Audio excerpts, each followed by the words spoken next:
Hi guys, and welcome back to yet another. This is the first We Say episode podcast video for the year. So happy New Year to everybody that's tuning in. Whether it's via audio on Sounder or any other listening platforms, or if you're watching it on YouTube, happy New Year to all of you guys.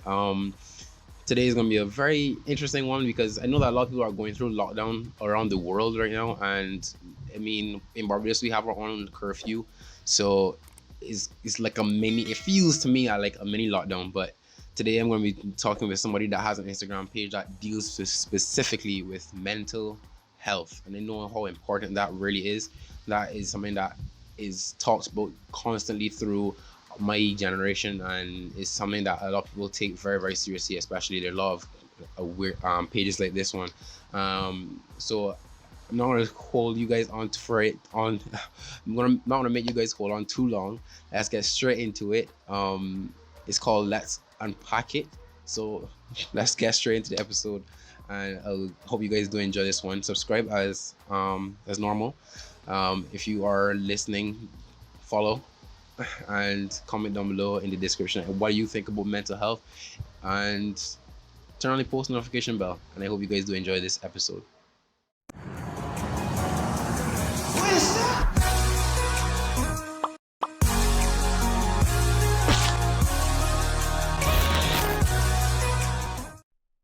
I already did the introduction already, so Okay. it's just a matter of fact of just introducing you, David. Um, you as me just a few seconds ago, you told me that you're doing medicine and you're studying in Grenada, but your page is called Let's Unpack It. Um, what was the firstly? I should really get into what was the idea and like the whole thought process of creating a page that is based around mental health, really. Awesome. So great question. And there are a lot of factors that play into that.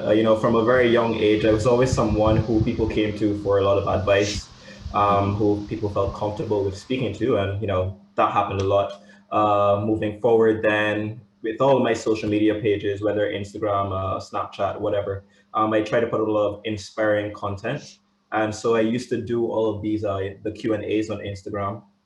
And one of them in particular struck me. I was asking people about how they deal with stress. And some of the responses that I got were a bit concerning. And I had discussed them with my friends, and my friends were like, yeah, you need to go for this. You need to do something. And, I pondered on it for a little bit. And then one day I just decided enough was enough. And I created this page. And ever since then, it's grown. And I've welcomed a number of partners as well who are boosted and, energized about speaking about mental health and addressing all the Mm-hmm. issues that we face in society. So yeah, Mm-hmm. 1 year later we're here.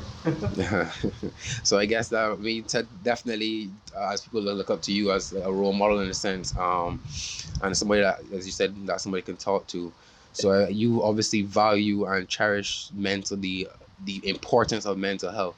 But um, in your opinion, amongst our generation, how important is it to be in check with your mental side, and how important is it for you to do these certain things to make sure that your mental health is good and not deteriorating? Because I mean, we're now in the pandemic and just lockdowns and people are overseas, etc., etc. So how important is it for us to really be in check with that?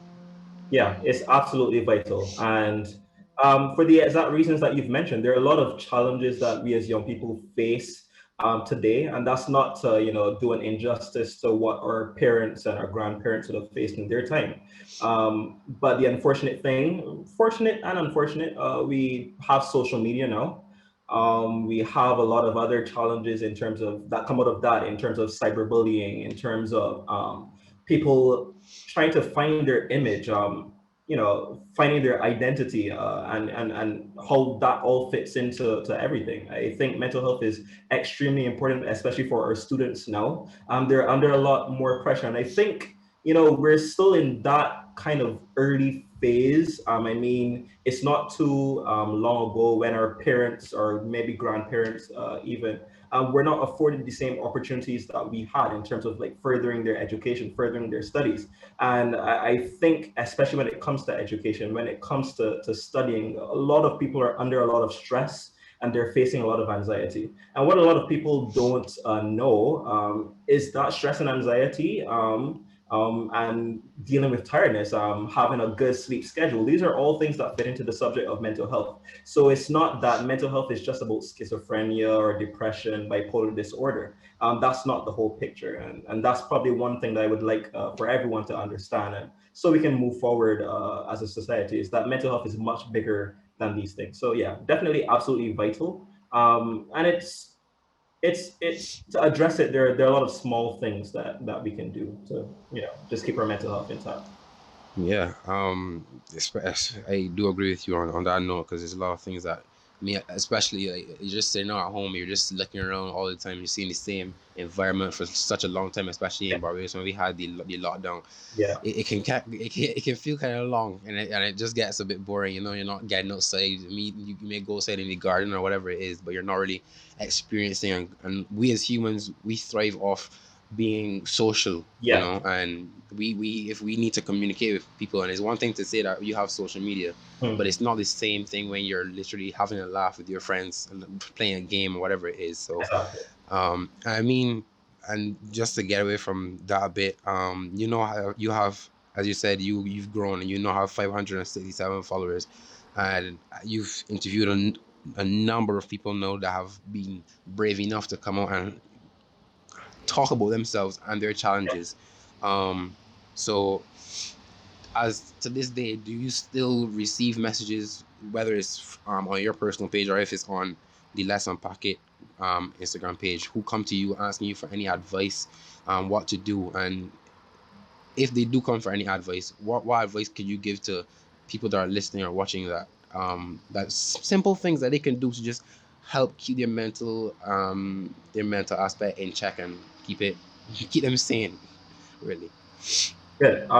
So one disclaimer is that nobody on the team is a certified mental health professional as yet. So as much as possible, we try not to give personal advice, just for the sake of, not breaching any ethical codes and so on and so forth. But the one recommendation that I always make is to speak to someone. Yeah. As a society, a part of socialization again is this whole idea of strength. And we define strength in many different ways, but overwhelmingly we think that strength means that we have to go through things alone. And that's one thing that I want to debunk right at the outset. And that's not the definition of strength.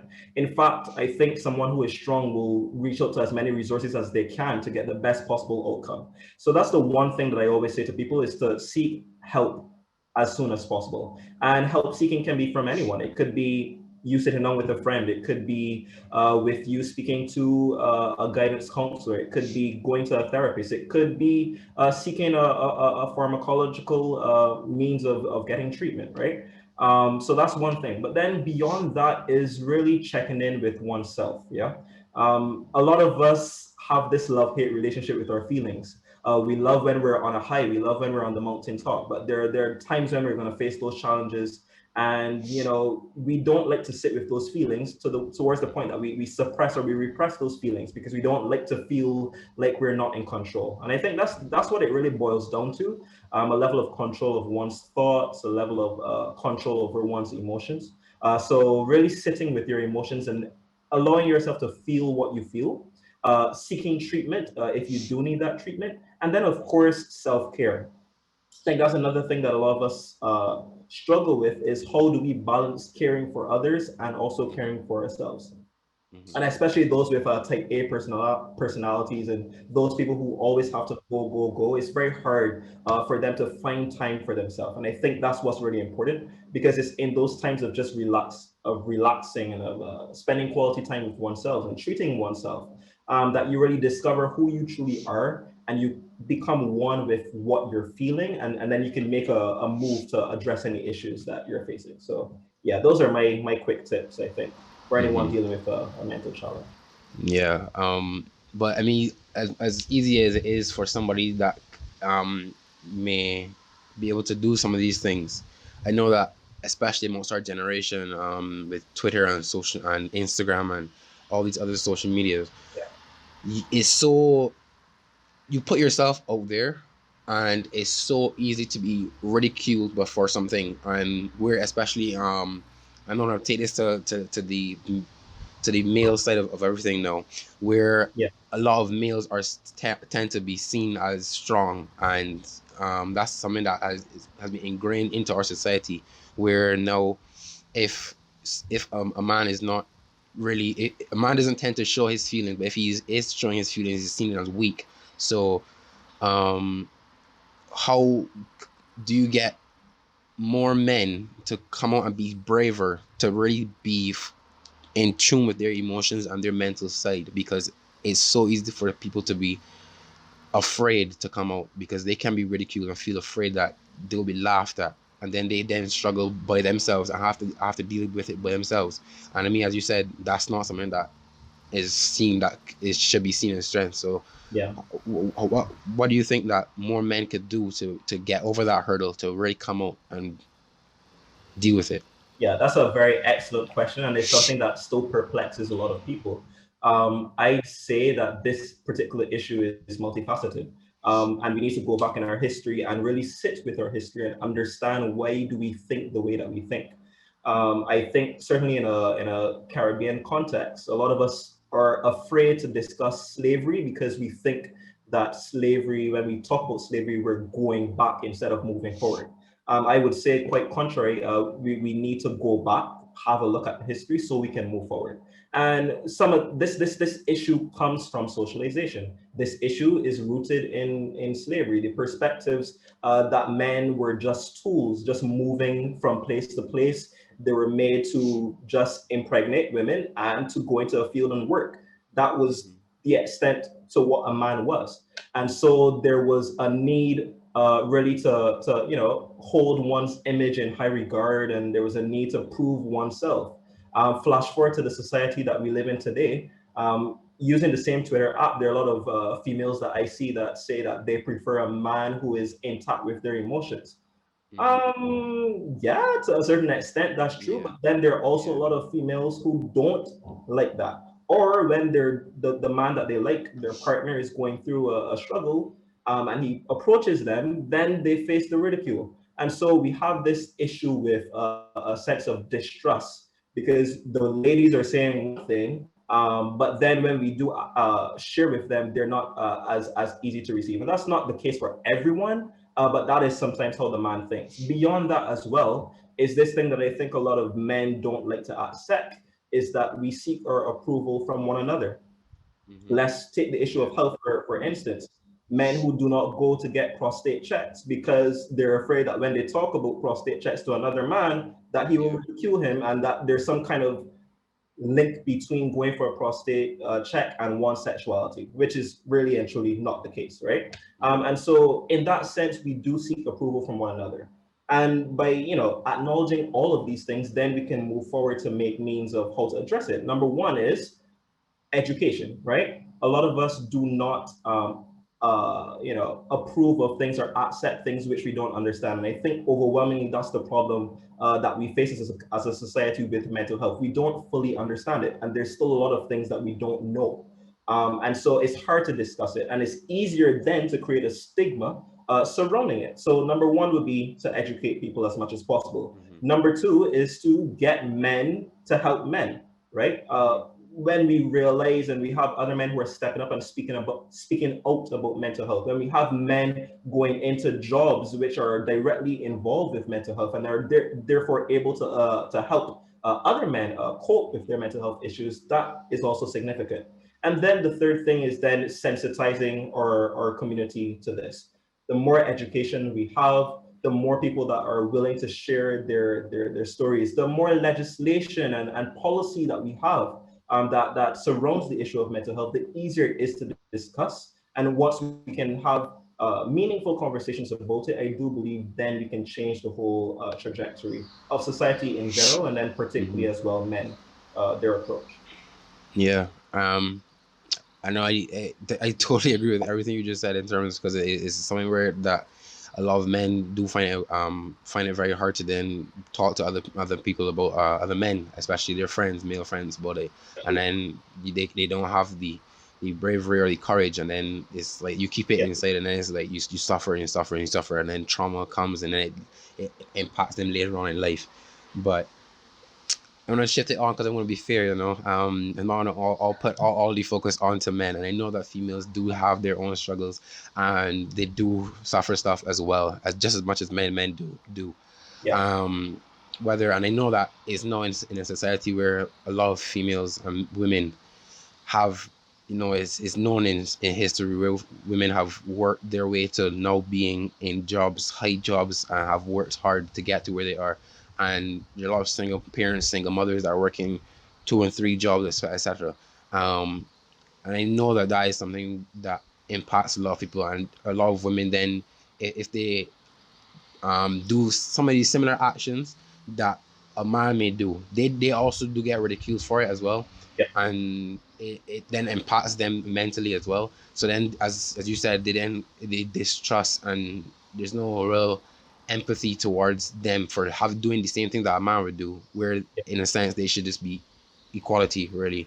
So for a woman that's, let's say a girl that's now in university, that's now looking to really get out into the job, into the whole job world, but she's faced with parental issues and whatever it is. Like how is she gonna really go about getting that help? Because I mean, it happens with women as well, Yeah. and you hear it from time to time where different women and different girls tend to be ridiculed by each other as well, um, as well as men. For if a woman is with one or two men, they end up being ridiculed for it as well. But a man is not going to be as ridiculed as much. So how do we go about as a younger generation now to change those societal norms really and truly? Deep question, and Hmm. there are so many angles that we can tackle that from as a society. But I do want to say this is that number one is always going to be education and advocacy, right? We see this with much of the social movements that are happening today in terms of race, in terms of feminism, and so on and so forth. Um, really trying to understand what is the root of the issue and then trying to address it. The second thing is to know that one has the support of each other. And so that's the importance of forming communities. And for LUI, we started as a page, but we evolved, and what we're thinking about is a community construct where we want to get everybody involved and we want to get everyone's voices heard. The next thing is that I think when you get to that leadership position, consider where you were a couple years ago. I think too often people raise up the ladder and then kick the ladder down, and they forget that the issues that they faced when they were achieving upward mobility still exist. And so I think it's important for leaders from the government right back down to private institutions, right down to the small business, right down to the church, the shop, everybody. It's important that everyone is involved in this conversation and is involved in making the society the best version of itself. The third thing I would say is knowing when one needs actual help. And you were alluding before about the parental issues, and that is a big problem in our society. There's this whole notion where people think that, you know, children or adolescents, teenagers even, they shouldn't have any issues. They don't pay bills, is what you hear, Yeah. so they shouldn't have issues. And what the thing is that people think that when they say those kind of things, it creates in us a kind of I don't know, a kind of complex to pursue independence Yeah. and what they consider true strength. What they don't really understand is that when you say those kind of things, it damages one's psyche and it creates a level of distrust. It creates a feeling that I cannot approach you to help. You're supposed to be my support system and you're telling me that I shouldn't have problems. Well, guess what? I do have a problem, but you're Yeah. not going to be my solution. And that's a big problem. And so I think for sure we need to get parents involved in this conversation. We need to, you know, drive home that mental health is actually very important, and we need to get guidance counselors, I think, as well to expand their purview. And I'm Hmm. not sure about you, but when I was in school, you know, I didn't see the guidance counselor that often, and that's possibly Yeah. because there's only one Yeah, guidance we did not. counselor. Yeah, there's one at our Yeah, college, there's one so for you so don't really many see students. her as much. Yeah. And so it's difficult to really get across a message about mental health or anything else a guidance counselor is supposed to do when she has to counsel students or he has to counsel students. as well as to generate an education and awareness about the topics. So I think there are a lot of uh, um, elements that we can correct as a society and a lot of ways that we can do this. But I think it all boils down to education, awareness, and also help seeking and normalizing accessing care. I bet you that if I ask the average Bayesian, who do you go to for help with a mental health issue, they don't know, right? And that's a problem. We know that we call 511 when we want an ambulance. We know we call 311 when we want the fire the fire station. Who do we call when we have a mental health crisis? And I think that is when we reflect as a society, we need to understand that if something is that important, then we need to, have an understanding and a level of awareness about it.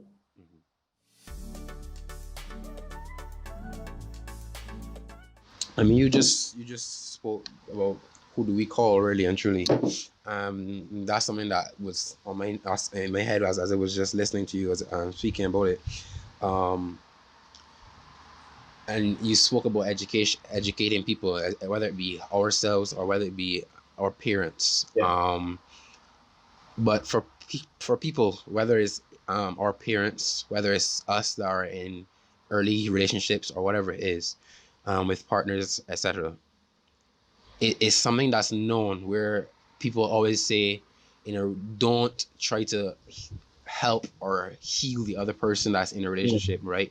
And you should let them handle it and then come back, because as the partner in the relationship, you're not there to fix that person. But I mean, it's just it's just of my opinion, where it's just simple as simply just listening to somebody for and their what they need to, in a sense, as we say, vent their issues or anything, that can help somebody just get something out, as it's just talking to somebody, as you said. But for people that are in relationships, is it wise? I mean, that's just my opinion, but is it wise for somebody to be trying to, in a sense, fix somebody else's mental issues or their previous trauma from an ex relationship, any family issues or anything? Like, is the relationship good enough to be the person's safe haven, in a sense, to go and speak about it? Is that something that should be made aware to people, to other persons? Very, very good question, and an essential one at that. Mm-hmm. Support system is everything. Let's get that on the record, right? The next thing is tracking and tracing history. Again, tracing history. Generally, as a society, we have an issue accepting help or seeking help. Let's understand that it goes Yeah. both ways.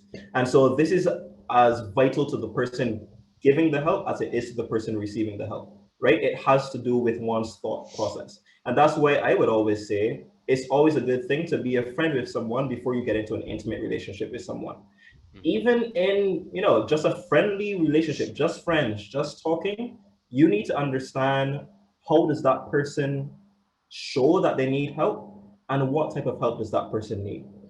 It's also a good idea not to walk into a situation professing what you think that person needs, right? Mm-hmm. First thing that the person is going to think when you do that, when you come into it with this kind of fix it mentality or fix me mentality, it's going to start to evolve into a therapeutic relationship. What does a therapeutic relationship look like? Well, I am your doctor. I'm telling you what to do. I'm giving you the therapy for what you need to do. And you may not have a say in it. And you're supposed to just accept that. And soon enough, that person is going to get further and further away from you. And they'll go to you as often as they go to their doctor. So they'll come and see you 3 times a year, right? And that's the kind of relationship that you'll have. That's not what we want, right? And so, even in healthcare, even in medicine now, what we're looking more towards is a more patient centered model, and that's to show you that even a therapeutic relationship is evolving, right? Where the person tells you what are their needs, what are their concerns. And so, even in friendships, then, what does that look like? It looks like having a legitimate conversation. If you see someone is having or showing signs of depression or sadness chronically, for example, it's okay to go and ask that person, hey, I notice you're a bit under the weather. Can I do anything for you? And certainly people will say no most of the time. They'll say, no, Yeah. I'm fine, I'm managing it. That's fine. A couple of days pass, you notice the same thing. hey, just letting you know I'm here for you. That's all people really need sometimes, right? It's not that you're gonna be the end all, you're gonna have all the solutions for them. Sometimes, as you mentioned before, it's just good to sit there and listen to someone. So no, I wouldn't recommend going into a relationship with a fix-it mentality. Mm-hmm. I also wouldn't recommend allowing someone to use you as their crutch. Neither should you present yourself as a crutch to someone. Yeah, you don't want to go into a relationship where you are constantly fixing someone. That's not to say that you don't render assistance and you don't care about the person, you don't show them empathy. That's all well and good. But you are not a therapist. You are not a counselor. Yes, you can be there to help someone along the way, help them with their challenges. But what we don't want is that that relationship evolves into a therapeutic relationship. Because then not only will they feel like if they have to depend on you, and then they start pulling themselves away, but you will also feel like you're giving, giving, giving to this relationship and you're not receiving anything in return. And Mm-hmm. I think that's where the crux of the issue actually is that, Mm-hmm. it becomes a one-way issue instead of Mm-hmm. a two-way communication. Mm-hmm. Especially as you just said in terms of education, I'm going back to that again. Yeah. Um, no, how do we, as because we have the internet out in our fingertips, essentially, we can search for anything. Yeah. And even if you can't necessarily speak to somebody about it, we have the internet to go and look for any advice or anything like that.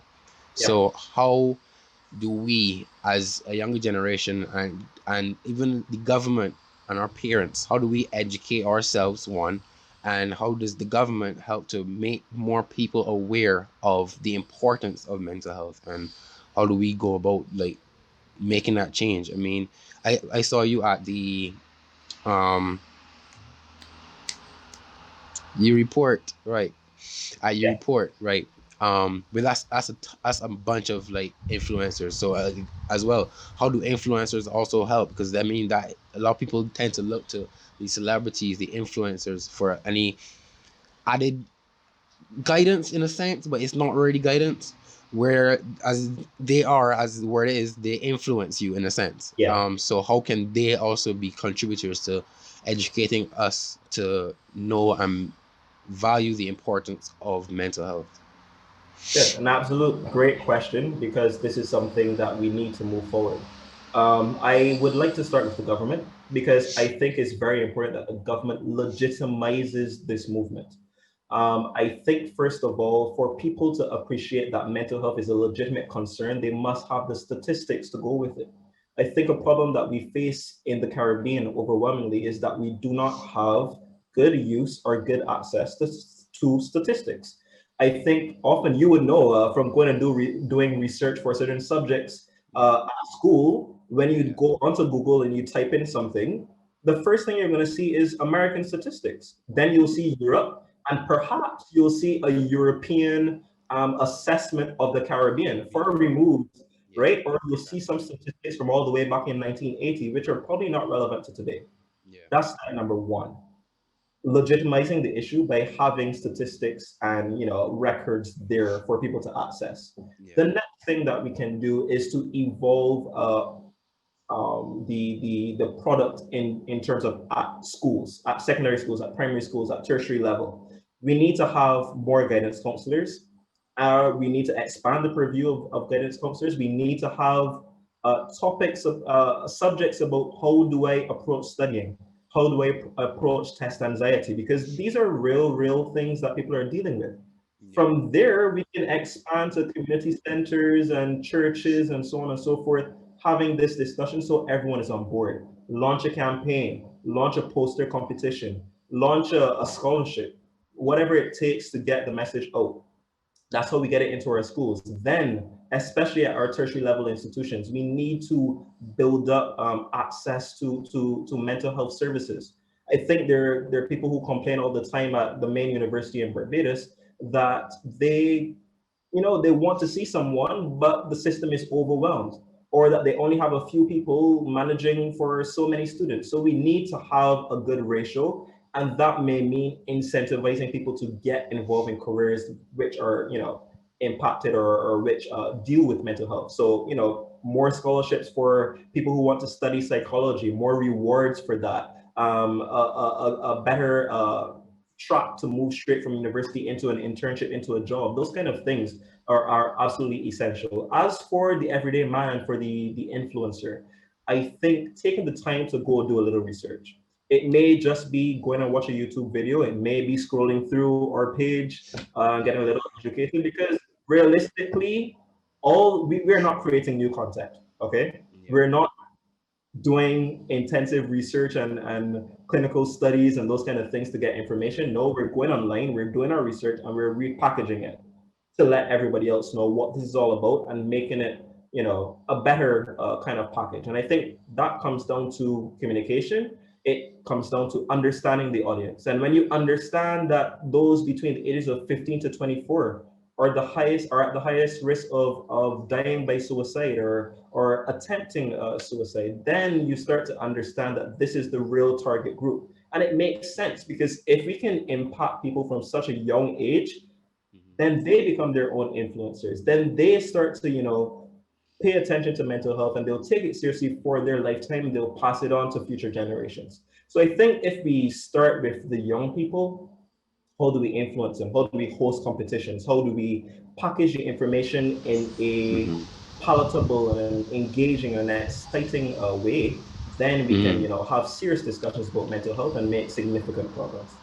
Yeah. And I mean, you mentioned it. I was thinking about wrapping up, but I mean, you mentioned it, and it came to my head especially because I mean that was something that I spoke about in a previous episode with Mr. Applewhite. Where, as you said, there's test anxiety, and I know that's something that people face a lot. I mean, my Yeah, audience is not my audience is technically a bit around my age, a bit younger and going up. And there's yeah, not many people that really understand, but I know people in Barbados could definitely understand when I say that when 11-year-olds go into that room for a common entrance yeah, exam, they go in at a level, but then they come out not achieving what they can achieve. Um, yeah, and then they fall short and feel very disappointed, and that sets them back tremendously because then they don't go to the school that they desire. And I mean that can happen, especially with CAPE and the importance that is really put onto CAPE and CXCs. And then it's if you for persons that get past those, you then see that mm, okay, I mean, it was important, but it wasn't as important as we really looked at and put the emphasis on. And your life yeah, does not necessarily depend on the fact that we just have to look in a book, revise, study, go into an exam room, and that pressure I think is important. And so in a sense, how do we really get to target those people, especially in whether it be even as young as 11 plus, to get over that hurdle, to calm down people before they go into an exam. Because I mean, for myself, I know that at least I before I go into exam, it's about praying and whatever it is. But for people that aren't as religious as that, yeah. how do they get over that hurdle? Um, to go into an exam to be calm and to be easy and know that everything's gonna be okay and that I can get over this and it's just about doing your best. So how do we Yeah. target that group? The It's first thing something. I think is to call it what it is. Sorry, I think you dropped out there for a sec. Or call it what it is. You said Yeah, call it I what it would is. say Yeah. number one would be Okay. call it what it is. It's anxiety, right? Uh-huh. I think we have a problem with semantics and definitions in our Mm-hmm. society, where we think that if we call something what it is, then that legitimizes it, and then it makes Mm-hmm. it seem as if we have a problem. Not that we just have a problem, but something is wrong or deadly wrong with us. No, Yeah. you have anxiety, call it what it is. Let's figure out how we can address it, right? Mm-hmm. And so, test anxiety is something, it's not the normal worry or nervousness that you get when you're going into an exam or a stage. This is an overwhelming anxiety that you can feel. And it can trace back as early as when one is first learning the material. Just the thought of you having to apply that material to an exam can create a level of anxiety.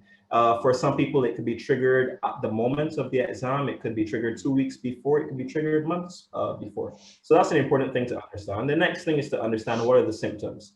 And so generally, anxiety presents by an overwhelming feeling of fear and worry. And then the symptoms are correlated to an overactivation of one's sympathetic nervous system and one's fear reflex, if you can call it that. So you get increased heart rate. Your eyes are piercing. You may start to sweat. You may get short of breath. You may feel like the room is closing in on you. You feel like you just can't control yourself. So for someone who deals with this, who've noticed this before, who has chronic anxiety, in the moment, what do you want to do? First of all, remove yourself from stressful people. On the day of an exam, I don't sit next to friends. I don't sit next to people who I know are as stressed out as I am. And I don't like to speak to people who want to answer me last minute questions before the exam. Don't do that to me. So, how do I countervent that? I get there early if I can, and I want to be one of the first people to probably get in the room. For other people, they may want to be one of the last people in the room because sitting there actually contributes to their anxiety. That's one thing. The next thing is to take a breath, right? A lot of us underestimate the power of oxygen. Blood is in your body for the sake of transporting oxygen everywhere and for transporting nutrients. Oxygen keeps you alive. Oxygen actually gives you energy, okay?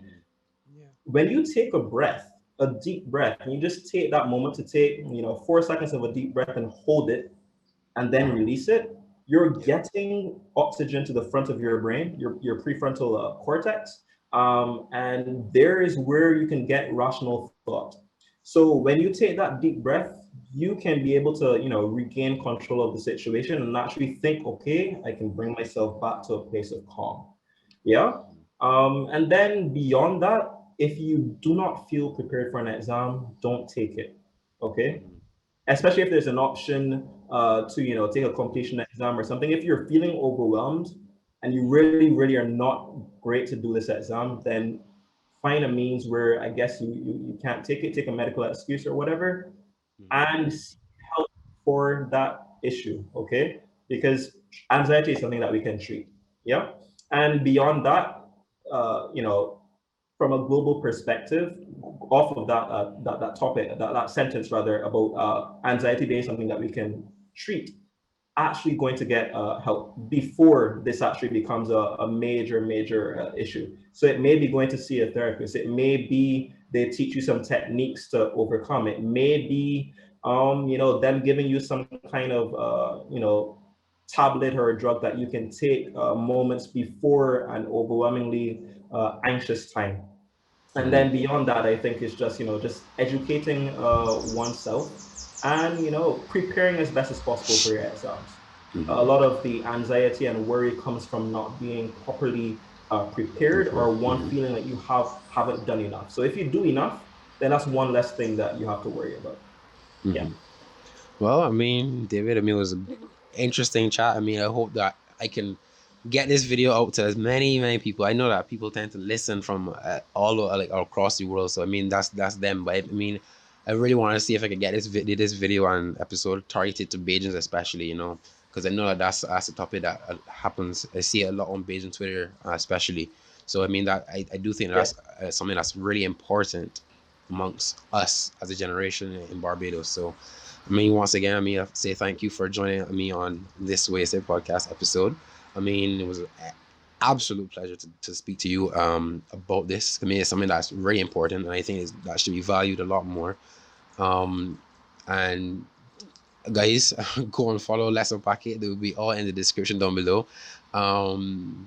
If there's any other thing that you want to say quickly, I mean, you can right now. Yeah, so I just want to say thank you so much for having this discussion. It's very important for us to do these kind of things, to have this kind of conversation, especially as young people, because we're the target audience. We're the people who can make a change. We're the people who can lobby government to institute policies, and we're the influencers of our generation. So I'm very thankful to have you on board this movement, to see the importance of mental health, and I look forward to all the good things that will come as a result.